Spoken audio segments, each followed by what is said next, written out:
சோர்ந்து போகாமல் ஜெபிக்கணும். அப்புறம் எப்பொழுதும் ஜெபம் பண்ண வேண்டும். பரிசுத்த ஆவிக்குள் ஜெபிக்கணும். தேவனுடைய சித்தத்தின்படி நம்ம ஜெபிக்கணும். உபவாசத்தோடு ஜெபிக்கணும். விழித்திருந்து ஜெபிக்கணும். ஒருமனப்பட்டவர்களாக ஜெபிக்கணும். இதெல்லாம் பைபிளில் இருக்கிற வசனங்கள். அதை வைத்து நம்ம தியானித்தோம். அதனால ஜெபத்தில் நிறைய பேர் உயிர்ப்பிக்கப்படுவதை பார்க்க முடிகிறது. ஜெபத்தை விட்டுறக்கூடாது. நிறைய பேர் மணிக்கணக்காக ஜெபிக்க ஆரம்பிச்சிட்டீங்க. அந்த ஜெபத்தில் இன்னும் வளரணும். ஜெபத்தில் பின்வாற்றம் வந்துடக்கூடாது. ஜெபத்தில் சோர்ந்துடக்கூடாது. இன்னும் அதிகமாக ஜெபிக்க நம்ம அர்ப்பணித்து கொள்ளணும். அதுக்கு தான் தொடர்ந்து ஆண்டவர் ஜெபத்தை குறித்து பேசிக்கொண்டே வருகிறார். 8ஆவதாக ஒரு காரியம் என்னென்னா, ஊக்கமாக ஜெபிக்கணும். ஜெபத்தில் ஒன்று ஊக்கமாக ஜெபிப்பது. யாக்கோபு 5ஆம் அதிகாரம் 16வது வசனம் பாருங்க. அதாவது 316வது பக்கம் புதிய ஏற்பாட்டில். யாக்கோபு 5:16. நீங்கள் சொஸ்தமடையும்படிக்கு உங்கள் குற்றங்களை ஒருவருக்கொருவர் அறிக்கையிட்டு ஒருவருக்காக ஒருவர் ஜெபம் பண்ணுங்கள். நீதிமான் செய்யும் ஊக்கமான வேண்டுதல் மிகவும் பலனுள்ளதாக இருக்கிறது. ஊக்கமான வேண்டுதல் மிகவும் பலனுள்ளது. அந்த ஜெபத்திற்கு ஒரு பெரிய வல்லமை இருக்கிறது என்பதாக சொல்லப்படுகிறார். அப்போ ஊக்கத்தோட நாம் ஜெபம் பண்ண வேண்டும் என்பதாய் பார்க்கிறோம். அதிலும் நீதிமான்கள் செய்யும் ஊக்கமான ஜெபம். ஜெபிக்கிறவங்க எப்படிப்பட்டவங்களா இருக்கணும்? நீதிமானாக இருக்கணும். நம்ம ஜெபிக்க முழங்கால் படியிட்ட உடனே ஆண்டவர் நம்முடைய வார்த்தைகளை பார்த்து அப்படியே பதில் தருகிறவர் அல்ல. நம்ம ஜெபிக்க முழங்கால் படியிட்ட உடனே அவருடைய கண்கள் நம்மை கவனிக்கிறாரு. நம்முடைய இருதயத்தை சோதித்து அறிகிறாரு. நம்ம எப்படி ஜெபிக்கிறோம்? கடமைக்காக ஜெபிக்கிறோமா? ஒரு பேருக்காக ஜெபிக்கணுமே என்பதற்காக ஜெபிக்கிறோமா? அல்லது உண்மையான ஒரு ஊக்கத்தோட கருத்தாக ஜெபிக்கிறோமா? நம்முடைய இருதயம் எப்படி இருக்குது? அப்படியெல்லாம் இயேசு கவனிப்பார். அதெல்லாம் பார்த்துட்டா நம்முடைய இருதயம் சரியாக இருந்தால் தான் அந்த ஜெபத்துக்கு தான் பதில் வரும். அழகான வார்த்தைகளை சொல்வதனால பதில் வராது. அப்போது ஊக்கமாக ஜெபிக்க வேண்டும் என்று வேதம் சொல்கிறார். அதுவும் நீதிமான் தான் அப்படி ஜெபிக்க முடியும். பாவத்தில் இருக்கிற மனிதனால் ஊக்கமாக ஜெபிக்க முடியாது. இப்போ எலியாவை குறித்து வசனம் சொல்லியிருப்பாருங்களேன். யாக்கோபு 5:17-18 வசனம் கீழே பாருங்க. எலியா என்பவன் நம்மை போல பாடுள்ள மனுஷனாயிருந்தும் மழை பெய்யாதபடிக்கு கருத்தாய் ஜெபம் பண்ணினான். வசனம் சொல்லுகிறாரு. எலியா எப்படி ஜெபிச்சாரா? ஆண்டவரிடத்தில் கருத்தாய் ஜெபம் பண்ணி. he prayed earnestly. சும்மா கடமைக்காக, சரி மழைக்காக ஜெபிக்க சொல்கிறாங்க. ஆண்டவரே உமக்கு சித்தமாக நான் மழையை அனுப்போம் அப்படின்னு ஜெபிச்சுட்டு போகலை. கருத்தாக ஜெபிக்கிறார். ஊக்கத்தோட ஜெபிக்கிறார். நீங்கள் அந்த பகுதியை 1 ராஜாக்கள் 18ஆம் அதிகாரத்தின் கடைசி 4-5 வசனத்தில் இருக்கிற கர்மேல் பர்வதத்தின் சிகரத்தில் ஏறி தன்னுடைய முகம் முழங்காலில் பட குனிந்து மழைக்காக ஜெபிக்கிறார். ஒரு முறை 2 முறை அல்ல, 8 முறை. 8வது முறை தான் மேகம் எழும்பி வருகிற பதிலை பெற்றுக்கொள்ளும் வரைக்கும் ஜெபிப்பார்.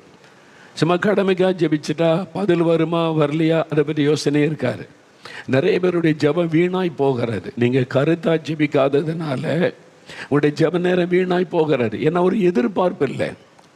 அப்போ தேவன் பதில் தருவார் என்று எதிர்பார்த்து அதற்கான பாரத்தோடு ஜெபிக்கிறது தான் கருத்தான ஜெபம், ஊக்கமான ஜெபம். எலியா ஜெபிக்கும் ஒரு மழை வரும், வந்துதான் ஆகணும் அப்படின்னு தொடர்ந்து திரும்ப திரும்ப திரும்ப ஜெபம் பண்ணி மேகம் எழும்பி வருகிறது, பெருமழை இரைச்சல் கேட்கிறது, அதுவரைக்கும் ஜெபிக்கிறார். அதான் கருத்தான ஜெபம். ஒரு குழந்தை மறித்து போச்சு, எலியா ஜெபிக்கிறார். ஒரு நிமிடம் ஜெபம் பண்ணி பார்த்துட்டு சரி இதுக்கு மேலே ஒன்றும் செய்ய முடியாது, கத்தரை எடுத்துட்டான்னு சொல்லலை. பிள்ளை உயிர் பெற வரைக்கும் ஜெபிக்கிறார். அது உயிரோட எழும்பணும். அதான் கருத்தான ஊக்கமான ஒரு ஜெபம். அப்போ நம்முடைய ஜெபம் பேருக்காக கடமைக்காக இருக்கக்கூடாது. அதாவது நாம் எப்படி ஜெபிக்கிறோன்னு தேவன் பார்க்குறார்ல, அதில் உண்மையாக உத்தமமாக நம்ம ஜெபிக்கணும். 145ஆம் சங்கீதம் 18ஆம் வசனத்தில் ஆண்டு சொல்கிறார் பாருங்க. 145ஆம் சங்கீதம் 18வது வசனம் பாருங்க. தம்மை நோக்கி கூப்பிடுகிற யாவருக்கும், உண்மையாய் தம்மை நோக்கி கூப்பிடுகிற யாவருக்கும் கர்த்தர் சமீபமாக இருக்கிறார். உண்மையான இருதயத்தோட ஆண்டவருடைய பிரசன்னத்தை உணரணும். ஆண்டவர் இன்றைக்கி ஜெபத்தை கேட்கணும், எனக்கு பதில் தரணும். அப்படி உண்மையாக ஜெபித்தா தேவன் பதில் தருவார். சரி, ஜெபிக்க சொல்கிறாங்க, ஜெபிக்கணுமே, கிறிஸ்தவங்கள ஆயிட்டோம், அதனால் ஒரு ஜெபம் பண்ணிடுவோம். ஆண்டவரே இதை செய்யுங்க, உங்களுக்கு சித்தமான அதை செய்யுங்க, இதை செய்யுங்க, அவ்வளோதான் ஜெபம். கடமைக்காக, பேருக்காக ஒரு ஜெபம், வழக்கத்தின்படியான ஜெபம். நீங்கள் எப்படி ஜெபிக்கிறீங்க? உங்கள் வாழ்க்கை யோசித்து பாருங்கள். நீங்கள் ஜெபிக்கும் போது நீங்கள் எந்த காரியத்துக்கு ஜெபிக்கிறீங்களோ, ஊக்கமாக ஜெபிக்கிறீங்களா, கருத்தாக ஜெபிக்கிறீங்களா, பதிலை எதிர்பார்த்து ஜெபிக்கிறீங்களா? அதுதான் கருத்தான ஜெபம். அப்போ ஆண்டவரிடத்தில் உன்னை எதிர்பார்த்து ஜெபம் செய்வது, அப்போ அதுதான் நம்ம வேதத்தில் பார்க்குறோம். நம்ம கடமைக்காக, பேருக்காக எல்லாம் ஜெபிக்கக்கூடாது. அப்போ ஊக்கத்தோடு ஜெபிக்கும்போது தடைகள் எல்லாம் மாறும்படி நம்ம ஒப்பு கொடுத்து நம்ம ஜெபம் செய்து ஆண்டவரிடத்திலிருந்து அதை பெற்றுக்கொள்ளுவோம். ஒரு காரியத்தை பெற்று தான் ஆகணும், ஆண்டவர் அற்புதம் செய்யணும்னு ஜெபிக்கிறீங்க. ஆண்டவர் சொல்லுவார், உன் பாவம் தடையாக இருக்குன்னா பாவத்தை அறிக்கை செய்து ஒப்பு கொடுத்து அழுது ஜெபிச்சு அதை பெற்றுக்கொள்வது, அதான் ஊக்கமான ஜெபம் என்பது. டாக்டர் பாலிங்கிச்சு இருக்கிறாங்கல்ல, அவர் இறந்துட்டார். இப்போ வயசான நாட்களில் தான் தேவனுடைய ராஜ்யத்துக்கு போயிட்டார். ஊழியத்தை வெற்றியோடு முடிச்சு அவர் இருந்த நாட்களில் நடந்த ஒரு அற்புதத்தை அவர் சொன்னார். அவருடைய புஸ்தகத்திலும் அது இருக்கிறது. அவருடைய வாலிப மகன் ஸ்கூலில் படிச்சிருந்த பையன் ஸ்கூலில் பிக்னிக் போனப்போ ஃபுட் பாய்சனில் இறந்துட்டார். அதில் கொஞ்சம் பிள்ளைகள் இறந்துட்டாங்க. அதில் பாலிங்கச்சு பையனும் ஒருவன், டீனேஜ் பாய், ஸ்கூலில் படிக்கிற பையன், பாய்சன் ஆகி உடம்பெல்லாம் முழுவாயிட்டு அவன் இறந்துட்டானே டாக்டர் சொல்லி வீட்டுக்கு கொண்டு வந்துட்டாங்க. பாலிங்கச்சோடைய ஒய்ஃப் அவசரமாக கணவருக்கு ஃபோன் பண்ணுறாங்க, எங்கே இருக்கீங்க? ஆஃபீஸில் இருக்கேன், சர்ச்சில் இருக்கிறேன், வாங்க, பையன் இறந்துட்டான். அவர் ஓடி வந்தார். அவர் வந்து பார்த்தா பையன் மரித்து கிடக்கிறான், உடம்பெல்லாம் ப்ளூ கலர் ஆகிட்டு. அவரை தெரிஞ்சுட்டு இனி எந்த ஆஸ்பத்திரி கொண்டு போய் காப்பாற்ற முடியாது. மனைவி சொல்கிறாங்க, பெரிய டாக்டர் இருக்காங்கல்ல, பெரிய ஆஸ்பத்திரி போகலாம், தூங்குங்க, கொண்டு போங்க, என் பையனை காப்பாற்றி கொடுங்கன்றாங்க. அது தாய் பாசம். பையன் இறந்துட்டான். இனி டாக்டர் சில ஒன்றும் பண்ண முடியாதுன்னே பாலியங்கச்சோக்கு தெரிந்து விட்டது.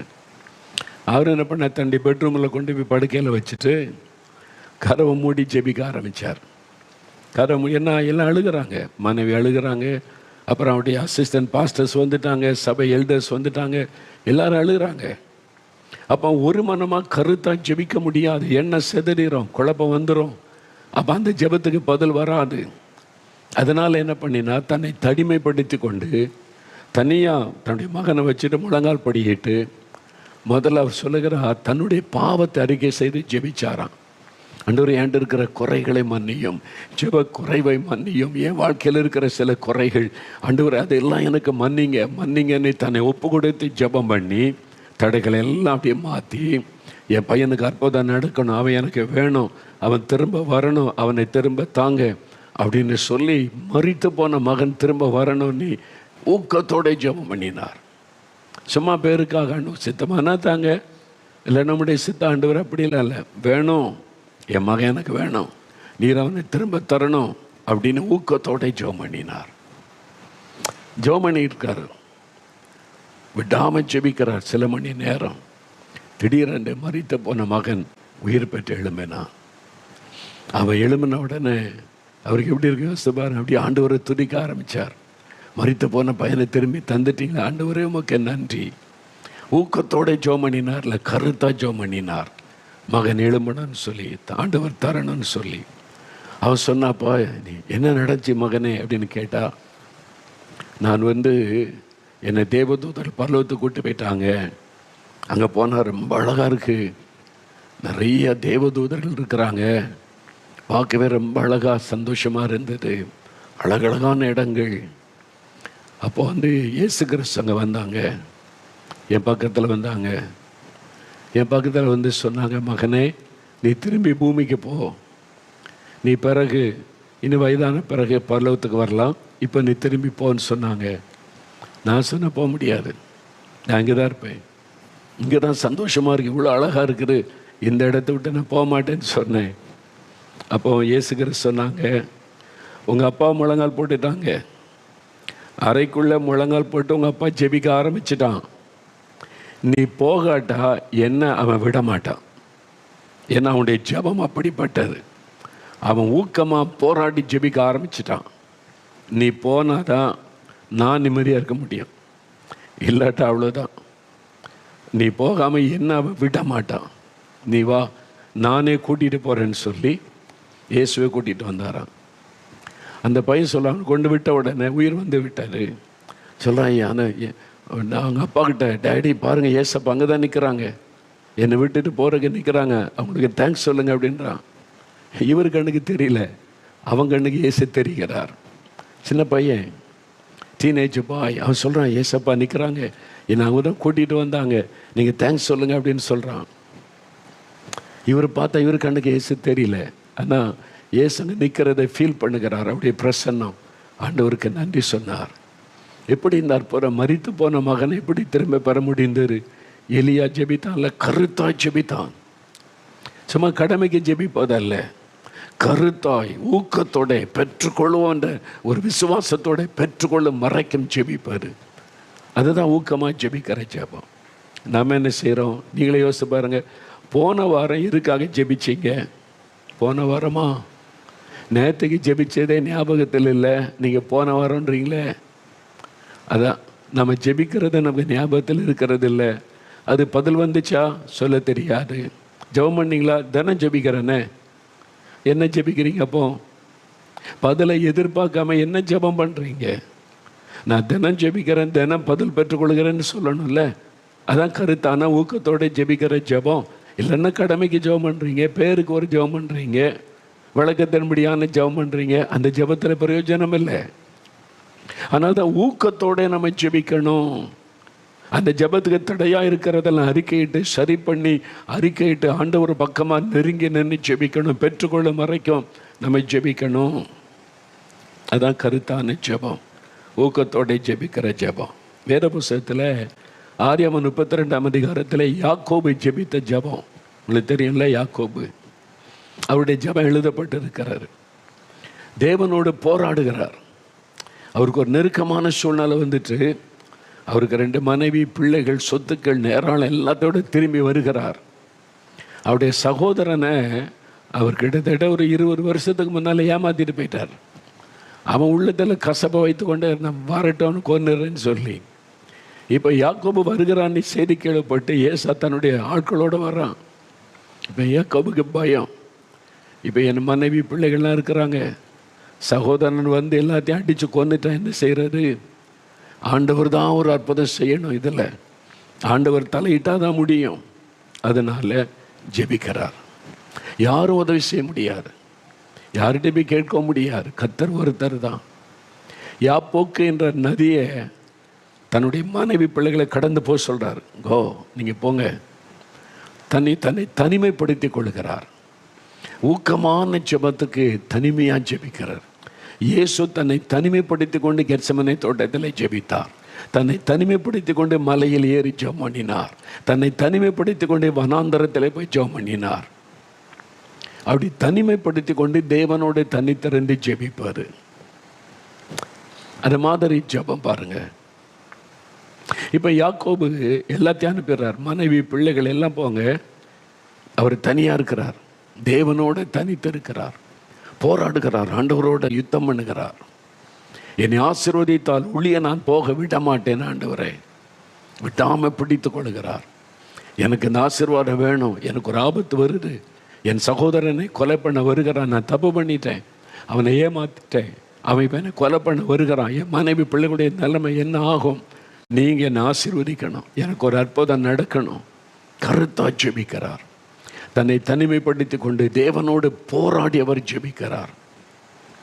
விடிந்து வருகிறது. ஆண்டவர் சொல்றார், யாக்கோபு என்னை விட்டு விடு, நான் போகட்டும், பொழுது விடுகிறது. அதெல்லாம் விட மாட்டேன்.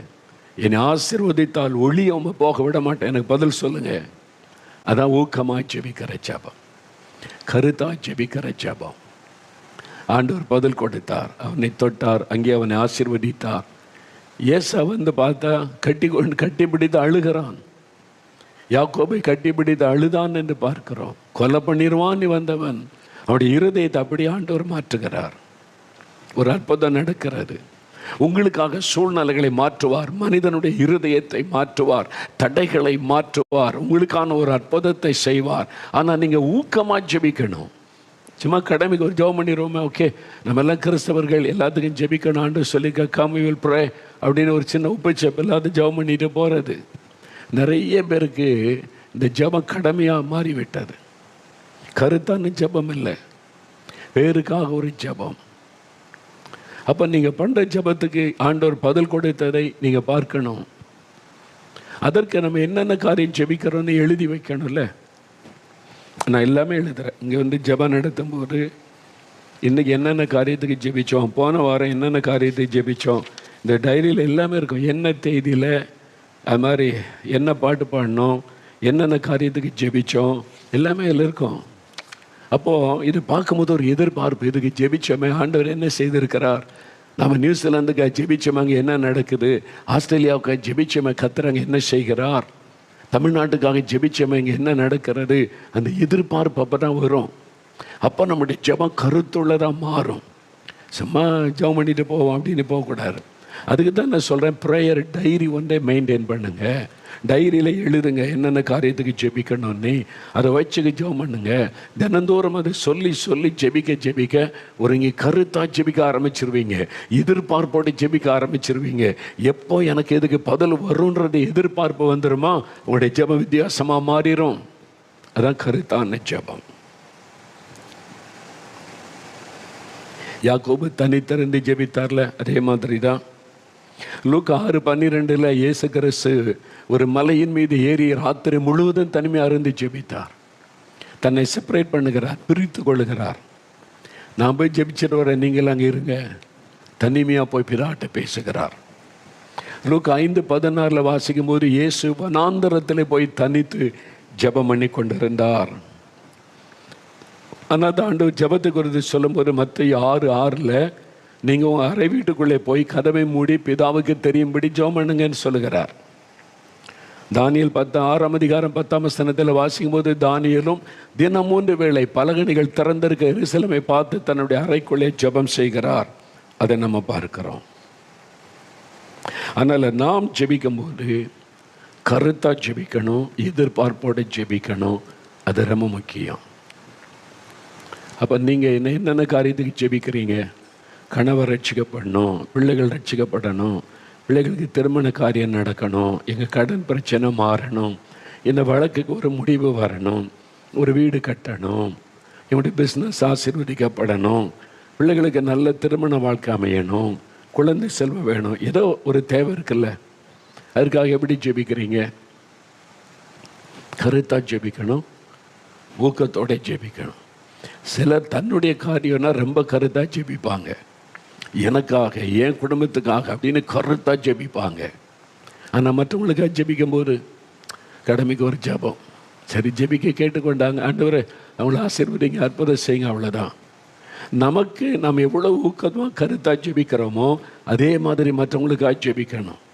அதுவும் தேசத்துக்காக, எழுப்புதலுக்காக, தேச ரட்சிக்கப்பட ஜெபிக்கும் போது ஏனோ தானே ஜெபிக்கக்கூடாது, கருத்தாக ஜெபிக்கணும்.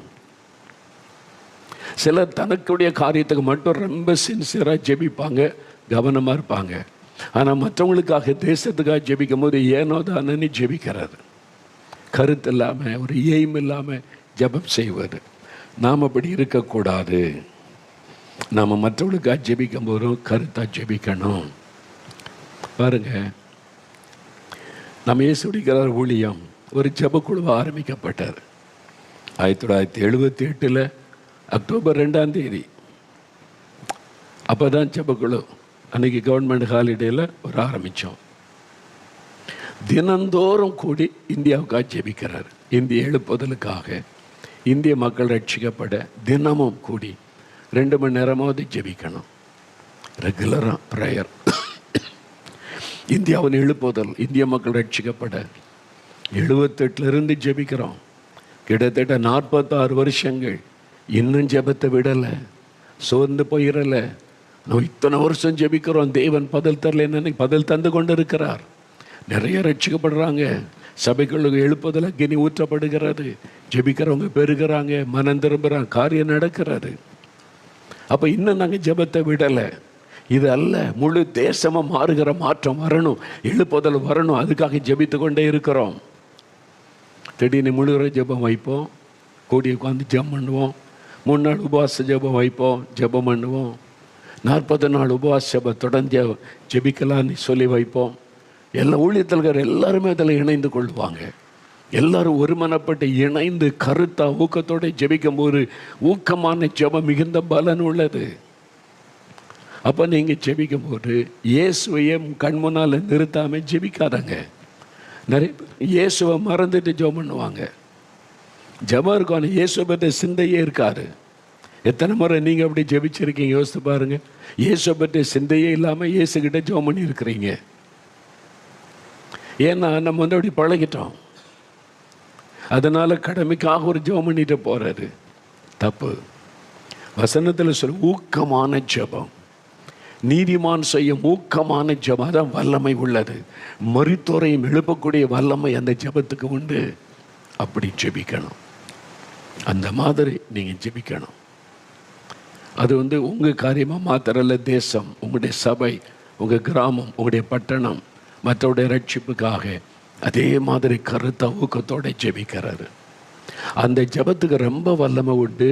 உடனே ஆண்டவர் பதில் கொடுக்கிறதை நீங்கள் பார்க்க முடியும், மாற்றம் வருவதை நீங்கள் பார்க்க முடியும்.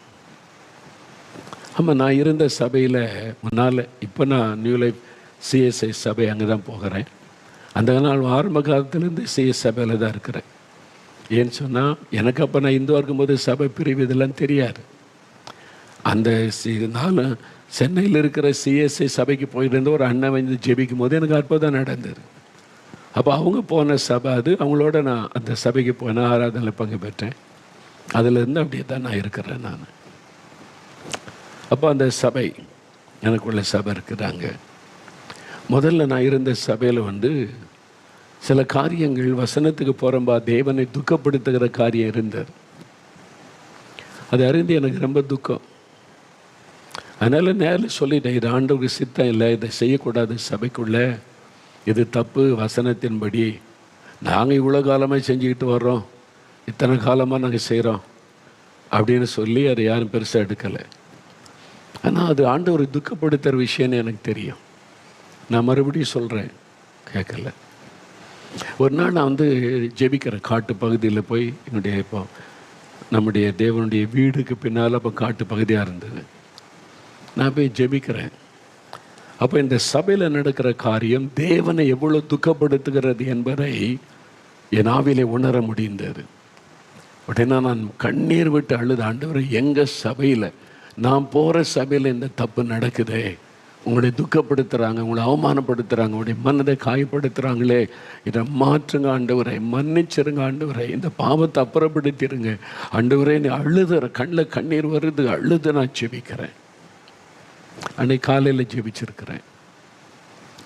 மாலையில் அந்த சபையில் கமிட்டி மீட்டிங், அதில் ஒருத்தர் சொல்லியிருக்காங்க, என்ன ஊழியக்காரர் வர்றது சொல்லிக்கிட்டே இருக்க, தப்பு இது வேண்டான்றாரு, நம்ம ஒரு முடிவெடுப்போம். அதனால இதுவரை செஞ்சுக்கிட்டே வந்தோம், இப்போ இது வசனத்தின்படி தப்பு, கர்த்தருக்கு பிரியமில்லான்னு ஒரு ஊழியக்காரர் சொல்கிறாங்க, நம்ம அதை நிறுத்திடக்கூடாது, ஓகே சேஞ்ச் பண்ணிடுவோம்.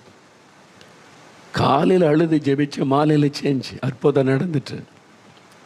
அதான் ஊக்கத்தோடு ஜெபிக்கிற ஜெபத்திற்கு பதில், உடனே அற்புதம் நடக்கும். ஆமாம், எனக்கு தெரிந்த ஒரு ஊழியக்காரர், அப்படி மகளுக்கு திருமணமாகி சில வருஷமாக குழந்தை இல்லை. பார்க்கும்போதெல்லாம் ஜெபம் பண்ணுவோம். அப்போ ஜெபம் பண்ணுவோம், ஆண்டவரே ஒரு குழந்தை கொடுத்து ஆசீர்வதிங்க. அது ஜென்ரலாக வழக்கமாக ஜெபிக்கிற ஜெபம். ஒரு நாள் தெய்வ சமூகத்தில் போய் காத்திருந்து ஜெபிக்கும்போது ஆவியானவர் ஞாபகப்படுத்தினார். அப்போ பாவம் அந்த மகளுக்காக ஜெபிக்கணும்னு, ஆண்டவரே ஊழியக்காரருடைய மகள், அவளுக்கு ஒரு குழந்தை கொடுத்து நீங்கள் ஆசீர்வதிக்கணும். ஜெபிக்கும் போது ஒரு பாரம் உள்ளத்தில் கருத்தா, நீங்கள் செஞ்சு தான் ஆகணும், குழந்தையை கொடுத்து தான் ஆகணும், அற்புதம் செய்து தான் ஆகணும்னு எனக்கு வித்தியாசம் தெரியுது. மற்ற நாள் ஜெபித்ததற்கும் இந்த நாள் ஜெபிக்கிறதற்கும் ரொம்ப ஊக்கமாக ஜெபிக்கிறேன். உள்ள உடைந்து கண்ணில் கண்ணீரோடு நான் ஜெபிக்கிறேன். ஜெபம் பண்ணி சில மாதத்தில் நியூஸ் வருகிறது, கர்த்தர் அந்த மகளுடைய கர்ப்பத்தை ஆசீர்வதித்து விட்டார். அப்போ அந்த ஜெபம் கேட்கப்படுது. நீங்கள் ஜெபிக்கும் போது எப்படி ஜெபிக்கிறீங்க? நிறைய காரியம் நான் வழக்கத்தின்படி ஜெபிச்சு அந்த ஜெபத்தில் உப்புச்சப்பு இல்லாத, அந்த வல்லம் இல்லாத ஜெபம் ஆயிற்று. நிறைய ஜெபம் நீங்களே யோசித்து பாருங்க. எதுக்காக ஜெபிச்சோம், அதுக்கு பதில் வந்துச்சா, அந்த ஜெபம் கருத்தான ஜெபமா? யோசித்து பாருங்க. நிறைய தப்பு பண்ணுகிறோம். இனிமே அப்படி இருக்கக்கூடாது. சின்ன உதாரணம், சாப்பிட உட்காந்தா கண்ணை மூடி சாப்பாட்டை ப்ளஸ் பண்ணி ஜெபிச்சு சாப்பிடணும்னு நமக்கு சொல்லி கொடுத்துட்டாங்க, பழகிட்டோம். ஒரு ஹோட்டல்லையோ ஒரு வீட்லையோ சாப்பிட உட்காரும்போது கண்ணை மூடி அந்த ஆகாரத்துக்காக ஜெபிக்கிறீங்க. இயேசுவை கண் முன்னால் நிறுத்தி ஜெபிக்கிறீங்களா? யோசித்து பாருங்க. நிறைய சமயத்தில் ஜெபம் இருக்கும், இயேசு இருக்க மாட்டார். வழக்கத்தின்படி ஒரு வார்த்தை சொல்லி ஜெபிச்சு, ஆண்டவரே இந்த ஆகாரத்தை ஆசீர்வதியும், நீர் பரிசுத்தப்படுத்தார், அவ்வளோதான். அங்கே இயேசு மனதிலே வரமாட்டார். இயேசு இல்லாமல் என்ன ஜெபம்? அதான் கடமைக்கான ஜெபம், வழக்கத்தின்படி ஜெபம். அந்த ஜெபத்தில் கருத்து இல்லை, அந்த ஜெபத்தில் ஊக்கம் இல்லை. அப்போ ஆண்டவரை கண்முன்னால் நிறுத்தி அவரை பார்த்து ஜெபிக்கிறது. அது ஒரு நிமிட ஜெபமாக இருந்தாலும் சரி, அரை நிமிட ஜெபமாக இருந்தாலும் சரி, இயேசுவே எங்கள் மத்தியில் இருக்கிறீர், இந்த ஜெபத்தை கவனிக்கிறீர், இந்த ஆகாரத்தை எங்களுக்கு ஆசீர்வதித்து பரிசுத்தப்படுத்தி தாரும் இயேசுவின் நாமத்தில். அப்படி ஜெபிக்கும் போது அந்த ஜெபத்துக்கு அர்த்தம் இருக்கிறது, ஆசீர்வாதம் வரும். இயேசுவையே மனதில் கொண்டு வராமல் சும்மா நம்ம வழக்கமாக சின்ன வயசுலேருந்து பழகிட்டோம்ல ஜெபிக்கணும்ல. ஆமாம், எந்த ஊழியக்காரனை பார்த்தாலும் பிள்ளைகளுக்கு ஒரு ஜெபம் பண்ணிடணும். தப்பான பழக்கம், நல்ல பழக்கம்தான். ஆனால் அப்படி பழகி பழகி பழகி அந்த பிள்ளைகள் கூட ஊழியக்காரனை பார்த்தவொன்னு ஓடி போய் நிற்கும், ஜெபம் பண்ணுங்க. எதுக்கு ஜெபிக்கணும்னு தெரியாது, ஏதாவது காரியம் இருக்குதா ஜெபிக்க தெரியாது. வழக்கத்தின்படியான ஒரு ஜெபம், அவ்வளோதான். நான் அடிக்கடி சொல்லியிருக்கேன்ல, சிலர் பஸ் ஸ்டாண்டில், ரயில்வே ஸ்டேஷனில், ஏர்போர்ட்டில், ஒரு கடைக்கு போகிற இடத்துல பார்த்தா நம்மளை பார்த்தா ஓடி வந்து சந்தோஷமாக பேசுவாங்க. உடனே ஒரு ஜெபம் பண்ணிருங்க பிரதர்ம்பாங்க. அவங்க பேசுவாங்க, ஃபோட்டோ எடுப்பாங்க, அதெல்லாம் ஓகே. ஆனால் ஊழியக்காரனை பார்த்தா உடனே ஜெபிச்சுக்கணும். அது சின்ன வயசுலேருந்தே நம்மளோட ரத்தத்தில் ஊர்னது பழகிட்டோம். ஃபாரின்லாம் போனால் அப்படி அந்த மக்களை அப்படி பார்க்க முடியாது. தேவைன்னா அந்த ஊழியக்காரன்ட்டு ஜெபிச்சு கொள்வாங்க. பெரிய சபை ஆராதனைகள்லாம் போய் என்ன பாஸ்ட் அனௌன்ஸ் பண்ணார், if you anybody need prayer help come forward, I will pray அப்படின்றார். நான் கவனிச்சுக்கிறேன், பிரபலமான ஊழியர் தான். மொத்தத்தில் 2 பேர் வந்தாங்க, வந்து நின்று அவன்கிட்ட சொல்லி அவன்கிட்ட போ. மற்றவங்கெல்லாம் பிரசங்கத்தை கேட்டாங்க, ஜெபிச்சாங்க, போய்கிட்டே இருக்கிறாங்க. நம்ம நாட்டில் அப்படி இல்லை. ஊழியக்காரனை பார்த்தா ஓடி வந்து தலையை நீட்டிடணும். எதுக்கு ஜெபிக்கணும்னு கேட்டால் சொல்ல தெரியாது. இருக்கு யோசிப்பாங்க, சும்மா ஜெபம் பண்ணிருங்க பிரதர்மா. சும்மா அப்படின்னா என்னது? இதான் அர்த்தம் இல்லாமல் நம்ம ஜெபிக்கிறது. இதெல்லாம் மாறணும். சரி, ஒரு ஊழியக்காரனை பார்த்தா ஜெபிக்க கேட்டிங்கன்னா நீங்கள் சொல்லணும், நான் இந்த காரியத்துக்கு ஜெபிச்சுக்கிட்டே இருக்கிறேன், இன்னும் பதில் வரல, நீங்களும் எனக்கு ஒரு ஹெல்ப் பண்ணுங்கள், எனக்காக ஜெபம் பண்ணி கொள்ளுங்க. அதில் அர்த்தம் இருக்கிறது. சும்மா ஜெபம் பண்ணுங்க, அதெல்லாம் நீங்கள் மாறணும். அந்த ஜெபத்தில் எதுக்கு சும்மா டைம் வேஸ்ட்டு? அப்போ உங்களுக்கு தெரியணும், இந்த காரியம் இதுக்காக ஒரு ஜெபம் பண்ணுங்க, நான் ஆண்டவரிடத்தில் இந்த அற்புதத்தை எதிர்பார்க்குறேன், ஒரு ஜெபம் பண்ணுங்க. என் பிள்ளைக்கு ஞானம் வேணும், படிப்பில் இதில் குறைவாக இருக்குது, சரீரத்தில் ஒரு வியாதி வருது, அதை நீங்கள் ஜெபம் பண்ணுங்க. ஒரு ஜெபத்தில் ஒரு கருத்து இருக்கணும்ல, காரியம் இருக்கணும். ஆண்டவர் கேட்குறார், தாவீது குமாரனே எனக்கு இறங்குன்றான். இயேசு கூப்பிட்டு, உனக்கு என்ன வேணும்? என்னை கூப்பிட்டல்ல, உனக்கு என்ன வேணும் கேட்குறார். எனக்கு என்ன வேணும் உங்களுக்கு தெரியாத ஆண்டவரே அப்படியே சொன்னால், நான் பார்வை அடையணும், அது கேளு. அதான் கருத்தான ஜெபம். சும்மா கூப்பிட்டேன், உங்களுக்கு கூப்பிட்டு அற்புதம் நடக்கும்னு சொன்னாங்க, கூப்பிட்டேன், எனக்கு ஏதாவது அற்புதம் செய்யுங்க. அவர்கிட்ட உனக்கு என்ன வேணும் நீ கேளு, உனக்கு என்ன வேணும். அப்போ நம்முடைய ஜெபத்தில் ஒரு கருத்து இருக்கணும், ஒரு ஊக்கம் இருக்கணும். அப்போ ஊக்கத்தோட எஃபெக்டிவாக பெற்றுக்கொள்ளக்கூடிய அந்த விசுவாசத்தோட கருத்தாக ஜெபிக்கணும். அந்த ஜெபந்தான் வல்லமை உள்ளது. இன்றையிலிருந்து நம்முடைய ஜெப நேரத்தில் எப்பவும் இயேசுவை கண்முன்னால் நிறுத்தி ஜெபிக்கணும். நீ ஒரு தண்ணிக்காக ஜெபிச்சு குடித்தா கூட இயேசு மனதில் நிற்கணும். அவர் என் நினைவுகளை கவனிக்கிறார். இயேசுவே உமக்கு ஸ்தோத்திரம், இந்த தண்ணிக்காக இது எனக்கு ஆசீர்வதித்து கொடும். அப்போ அவர் உங்கள் முன்னால் இருக்கிறது நீங்கள் ஃபீல் பண்ணுவீங்க. அப்படி பேசி பழக. சும்மா கடமைக்கு உதட்டில் ஜெபம் பண்ணிட்டு டைம் வேஸ்ட் பண்ணாதங்க. அதனால் ஆண்டவரே, நான் இனி கருத்தாக ஜெபிக்கணும். இனி கடமைக்கு பேருக்கு இதெல்லாம் ஜெபிக்கூடாது. கருத்தாக ஜெபிக்கணும், ஊக்கத்தோடு ஜெபிக்கணும், பெற்றுக்கொள்ளணும், விசுவாசம் ஜெபிக்கணும். என்னை ஒப்பு கொடுக்குறேன்னு சொல்லுங்கள். அப்படி இருதயத்தில் கை வைங்க, கை வைங்க. ஜெபம் பண்ணுங்க. ஆண்டவர், இனி கடமைக்கான ஜெபம், சும்மா பேருக்காக ஜெபம். ஆண்டவர், உப்பு ஜெபம் இல்லாத ஒரு ஜெபம், வல்லம் இல்லாத ஜெபம், ஒரு அர்த்தம் இல்லாத ஜெபம்லாம் நான் பண்ணக்கூடாது. நான் இன்னை ஜெபம் பண்ணால் கருத்தாக ஜெபிக்கணும், ஊக்கத்தை ஜெபிக்கணும், பெற்றுக்கொள்ளும் வரைக்கும் ஜெபிக்கணும், பெற்றுக்கொண்ட நிச்சயம் மறுமறைக்கும் ஜெபிக்கணும், கருத்தா நான் ஜெபிக்கணும். என்னை கிருபத்தாங்க, கிருபத்தாங்க, கிருபத்தாங்க. என் நேரத்தை நான் வீணாக்கி கொண்டு இருக்கிறேன், அதை எனக்கு மன்னியும். இனி அப்படிப்பட்ட ஜெபம் செய்யாதபடி ஊக்கத்தோட கருத்தாக ஜெபிக்க என்னை ஒப்பு கொடுக்கிறேன். நான் பெற்றுக்கொள்வேன் என்று விசுவாசிக்கிறேன். இன்றைக்கு இந்த காரியத்தில் ஒரு அற்புதம் நடக்கணும்னு நான் ஜெபிக்கிறேன். இயேசுவின் நாமத்தில் எனக்கு செய்யும். இயேசுவின் நாமத்தில் பெற்றுக்கொள்கிறேன். ஆமேன், ஆமேன்.